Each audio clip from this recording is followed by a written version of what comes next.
প্রতিদিনের Rabindranath, powered by Aborun Exclusive, co-sponsored by Calcutta Pipe, Calcutta Water Tank, Calcutta Manhole Frame and Cover, Cal Plus Tank, Chandra & Sons Jewelers.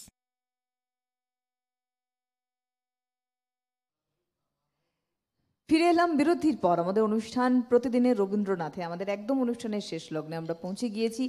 রবীন্দ্রনাথের ভাষা, চিন্তা, চিঠিপত্রের বয়ানে, এই বিষয়ের উপর আমরা আজকে রয়েছি। আমাদের সঙ্গে অরণি রয়েছে। বিরতির পরে আবার অরণির কাছে সরাসরি গানে চলে যাব।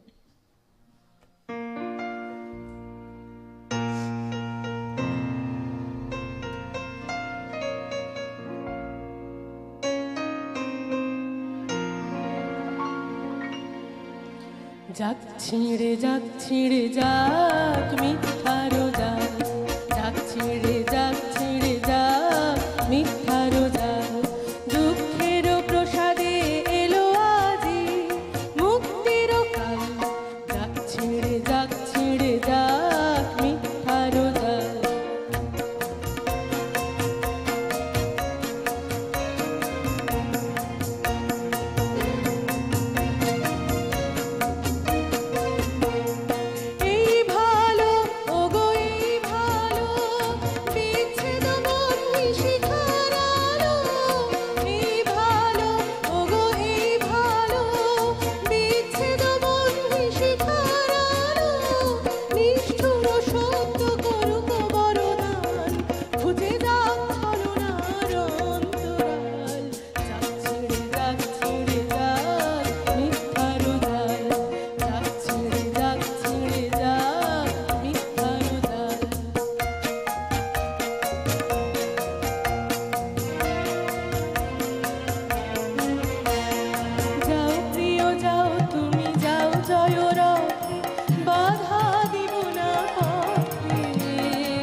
অসিত কুমার হালদারকে প্রবন্ধের প্রেক্ষিতে রবীন্দ্রনাথ যে চিঠিটি লিখেছিলেন বাংলা উচ্চারণ নিয়ে, সেটি ছিল এমন।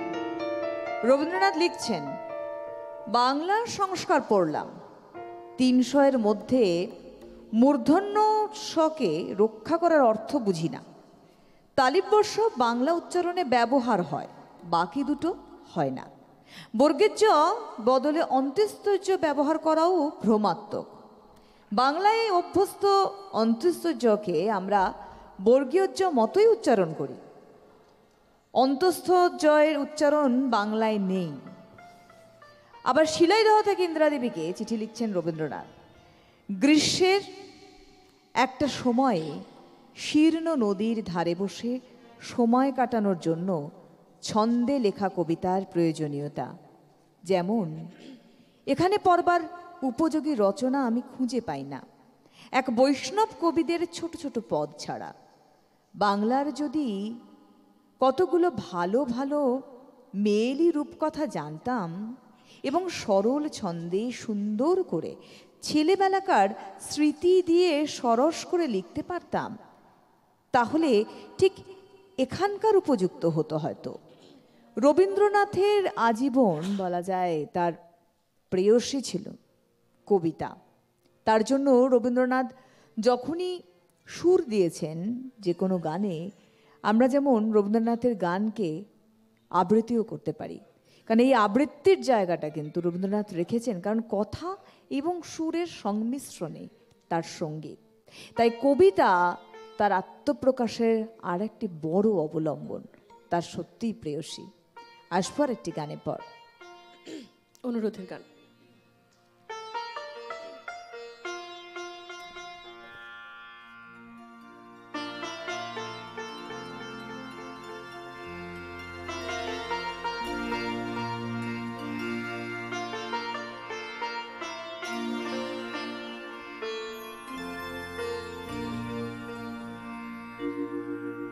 মধুর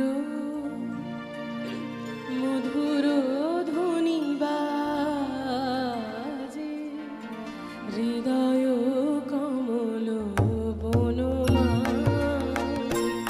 মধুর মধুর ধ্বনি বাজে হৃদয় কমল বনমাঝে। মধুর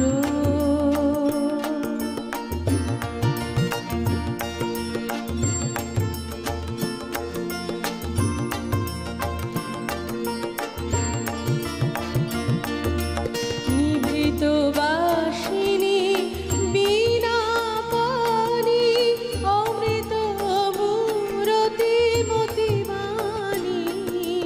নিভৃত বাসিনী বীণা পানি অমৃত মূরতি মতিবাণী।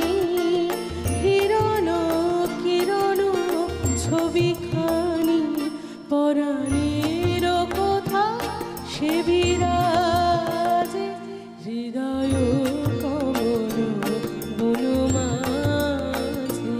মধুর মধুর ধ্বনি বাজে হৃদয় কমল বনমাঝে। মধুর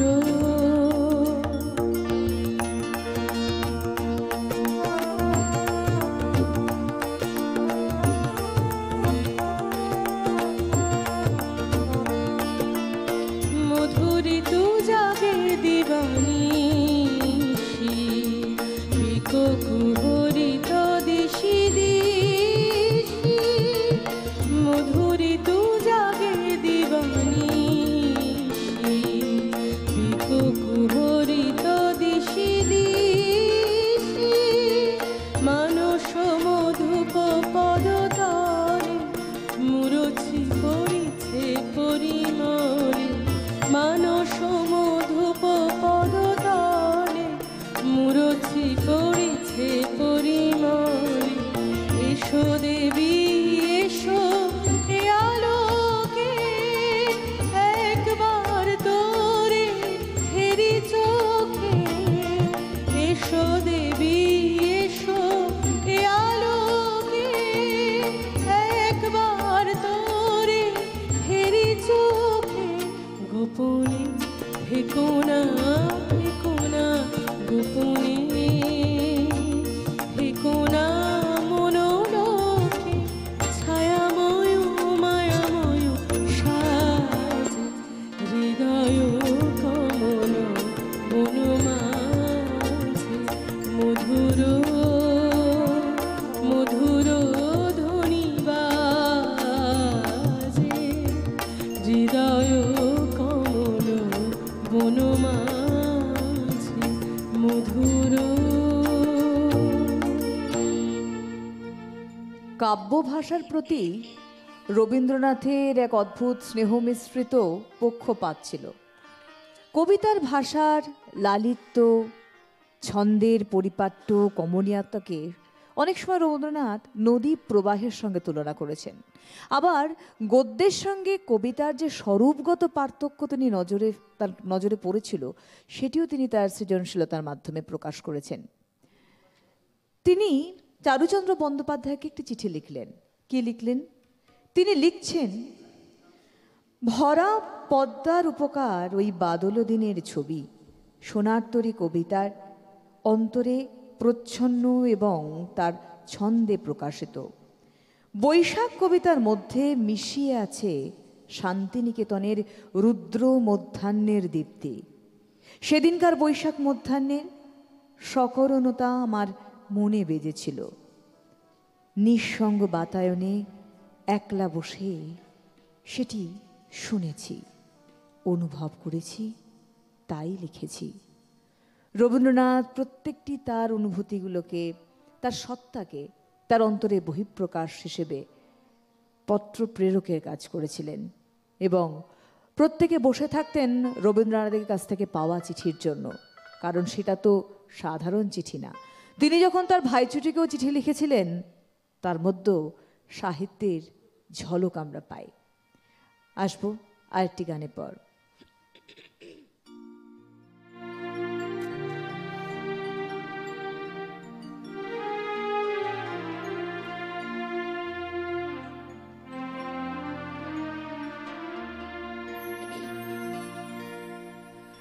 আমি তোমারি মাটির কন্যা, জননী বসুন্ধরা।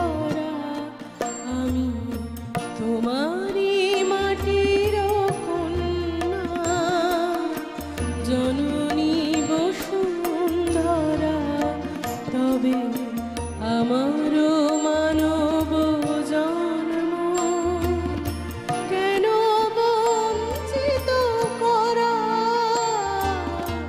জননী বসুন্ধরা। আমি তোমারি মাটির কন্যা, জননী বসুন্ধরা।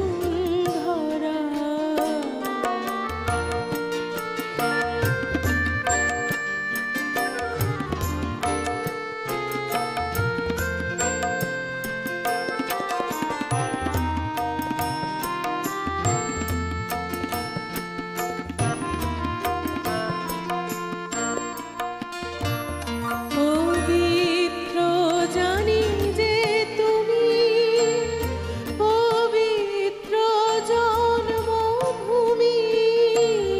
পবিত্র জানি যে তুমি, পবিত্র জন্মভূমি। মানব কন্যা আমি যে ধন্য, প্রাণের পুণ্যে ভরা। জননী বসুন্ধরা। আমি তোমারি মাটির কন্যা, জননী বসুন্ধরা।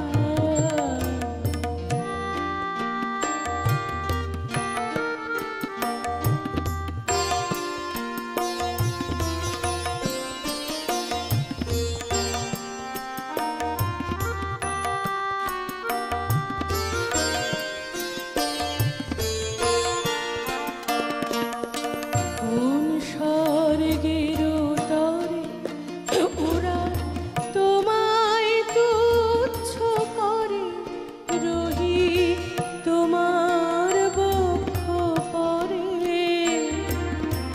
কোন স্বর্গের তরে ওরা তোমায় তুচ্ছ করে, রহি তোমার বক্ষ পরে। আমি যে তোমারই আছি নিতান্ত কাছাকাছি। আমি যে তোমারই আছি নিতান্ত কাছাকাছি। তোমার মোহিনী শক্তি দাও আমারে, হৃদয় প্রাণ ভরা। জননী বসুন্ধরা।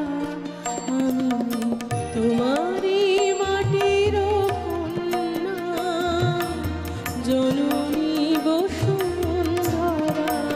তবে আমারও মানব জন্ম কেন বঞ্চিত করা, জননী বসুন্ধরা। আমি তোমারি মাটির কন্যা, জননী বসুন্ধরা।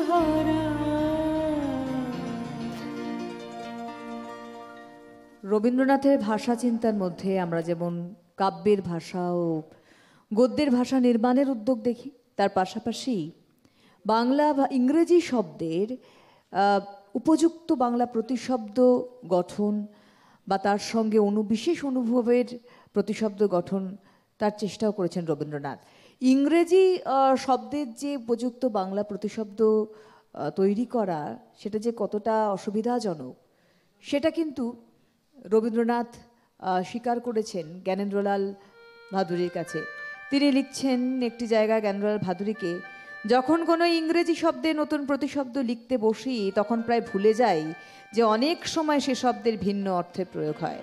যেমন ব্যাকগ্রাউন্ড ছবির সম্বন্ধে এক মানে, বিষয় সম্বন্ধে অন্য মানে, আবার কোনো কোনো জায়গায় এই শব্দে বোঝায় অনাদৃত স্থান। পটভূমিকা শব্দটা আমি প্রথমে যে জায়গায় ব্যবহার করেছিলাম তার সার্থকতা ছিল, কিন্তু আমার প্রশ্ন এই যে এ সকল স্থানে ইংরেজি অবিকল অনুবাদের প্রয়োজন আছে কি? রবীন্দ্রনাথ নিজেই প্রশ্ন চিহ্ন দিয়ে গিয়েছেন। সত্যিই তাই, রবীন্দ্রনাথের চিঠিতে শুধু তার ভাব প্রকাশ না, তার চিন্তার বহিঃপ্রকাশ পেয়েছি। এবং এই ছোট্ট পরিসরের মধ্যে চেষ্টা করলাম আপনাদের সামনে কিছুটা অংশ তুলে ধরার, তার চিঠির মাধ্যমে তার ভাষা চিন্তা, তার চিন্তা ভাবনা। একদম শেষ লগ্ন অনুষ্ঠানের শেষ কানে পৌঁছে গেছি।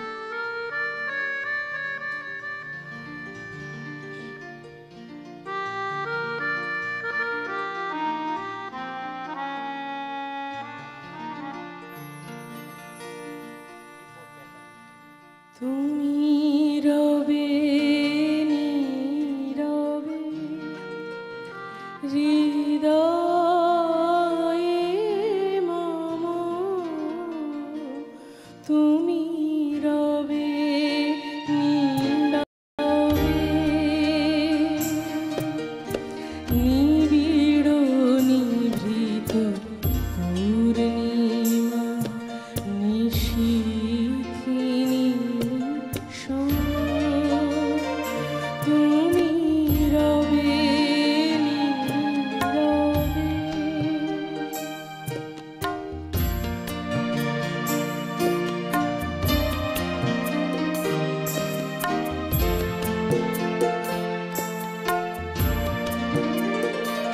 মম জীবন যৌবন মম অখিল ভুবন, তুমি ভরিবে গৌরবে নিশীথিনী তুমি রবে নীরবে।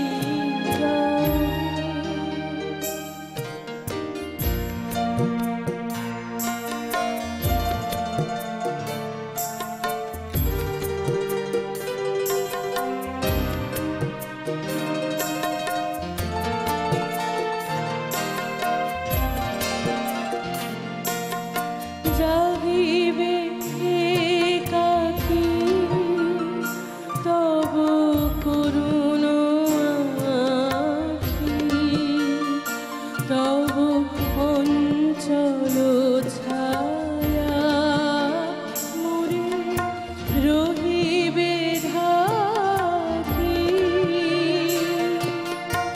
জাগিবে একাকী তব করুণ আখি, তব অঞ্চল ছায়া মোরে রহিবে ঢাকি। মম